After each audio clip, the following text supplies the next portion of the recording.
Now अब हम यहाँ पे डिस्कस करते हैं refraction at A spherical surface और हम यहाँ पे इसकी रिलेशन डिराइव करेंगे। और सबसे पहले हम यहाँ पे ये है स्फेरिकल एक सरफेस यहाँ पे लेते हैं। सो मान लीजिए ये हमारे पास एक स्फेरिकल सरफेस है and this is the principal axis, और यहाँ पे मान लेते हैं ये है पोल। और यहाँ पे ये है, हम यहाँ पे मान लेते हैं रिफ्रैक्टिव इंडेक्स यहाँ पे n1, और ये है डेंसर मीडियम यहाँ पे n2 मान लेते हैं। और मान लीजिए ये है यहाँ पे ऑब्जेक्ट, और यहाँ से ओ से डिनोट करेंगे। सो रे ऑफ लाइट यहाँ पे ये है ray of light. So when rarer to denser medium तो ये बेंड हो जाएगी टुवर्ड्स नॉर्मल।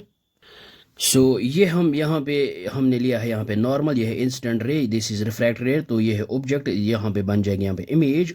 और ये है दिस इज द नॉर्मल, और this is centre of curvature, और यहाँ पे मैंने परपेंडिकुलर डाला है N M. So this perpendicular, ये जो P and M which is very close to M, so हम यहाँ पे लिख सकते हैं P is equivalent to M. So this is angle of incidence and this is angle of refraction.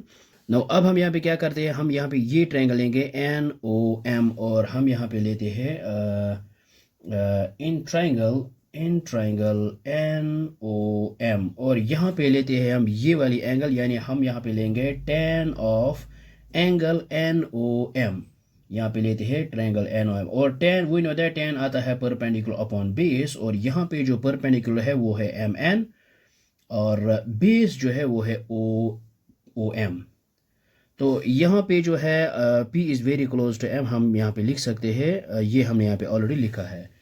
Now अब हम यहाँ पे लेते हैं ये है एन सी एम, ये वाली ट्रायंगल लेंगे, यहाँ पे फाइंड आउट करेंगे tan of angle N C M, और वी नो दैट टेन आता है परपेंडिकुलर अपॉन बेस, और ये है परपेंडिकुलर, हम यहाँ पे लेते हैं एम एन, और बेस है यहाँ पे एम सी। नो अब हम यहाँ पे लेते हैं tan of angle N I M, यानी ये वाली ट्रायंगल हम लेंगे। सो टेन आता है perpendicular upon base, so perpendicular है एम एन, और बेस जो है वो है एम आई। नो अब हम यहाँ पे क्या करते हैं, फॉर ट्रायंगल ये है एन ओ सी, ये जो है I is the exterior angle. So we know that exterior angle is equal to sum of interior angles.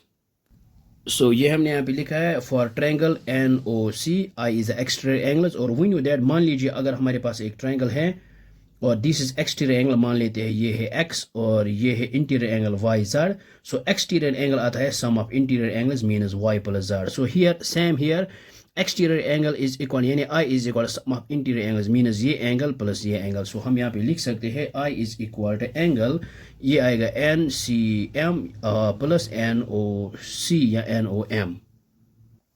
So ये मैंने यहाँ पे लिखा है I is equal to exterior angle equal to sum of interior angles minus ये आएगा angle N O M, ये N O M plus N C M. So similarly अगर हम ये वाली ट्रायंगल कंसिडर करेंगे तो this is exterior angle which is equal to sum of interior angles minus यहाँ पे आएगा are is equal to, so ये हमने यहाँ पे लिखा है ये जो एंगल है ये exterior angle which is equal to sum of interior angles, यानी एक्सटीरियर एंगल है एन सी एम, और विच इज इक्वल आर है इंटीरियर एंगल्स प्लस आएगा एन आई सी या फिर एन आई एम। तो हम यहाँ पे क्या करेंगे, ये जो है आर एज इट इज़, और इसको यहाँ पे ट्रांसपोज करते हैं, तो ये आएगा are is equal to angle N C M minus angle N I M.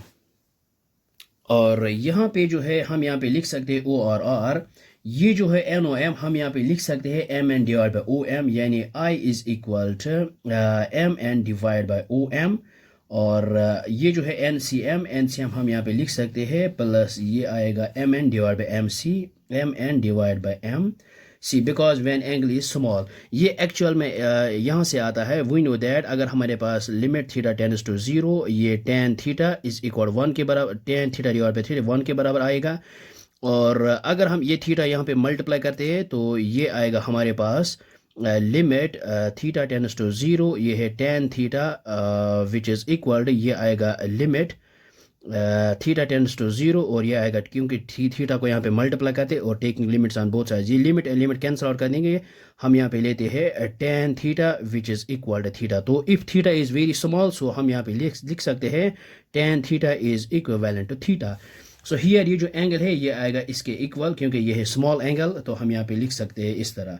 और यहाँ पे भी है r इज इक्वल टू ये है NCM, इस हम यहाँ पे लिख सकते हैं which is equal to MN divided by MC, और फिर माइनस NIM हम यहाँ पे लिख सकते हैं MN डिवाइड बाय आएगा MI। सो नाउ अब हम यहाँ पे स्नेल्स लॉ अप्लाई करेंगे। सो ये आएगा रिफ्रैक्टिव इंडेक्स यहाँ पे N1 sin of angle of incidence which is equal to N2 sin of angle of refraction. So for small anglers हम यहाँ पे लिख सकते हैं for small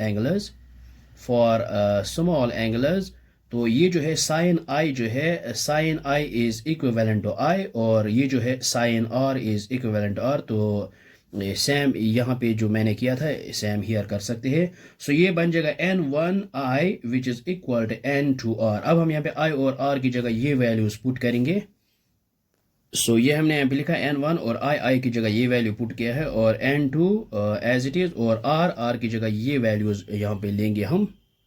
नाउ अब हम यहाँ पे क्या करेंगे, बीच में इक्वलिटी है, ये MN यहाँ से कॉमन आ जाएगा, यहाँ पे भी कॉमन आ जाएगा, तो इनको हम यहाँ पे कैंसिल आउट करते हैं। सो ये दोनों इनके साथ कैंसिल आउट हो जाएगा, क्योंकि जब हम कॉमन निकालते हैं तो ये कैंसिल आउट हो जाएंगे बोथ साइड। सो हमारे पास आएगा यहाँ पे, सो ये आएगा हमारे N1 एज इट इज़, और ये आएगा 1 divide by OM plus 1 divide by MC which is equal N2, ये आएगा 1 by MC minus 1 by MI।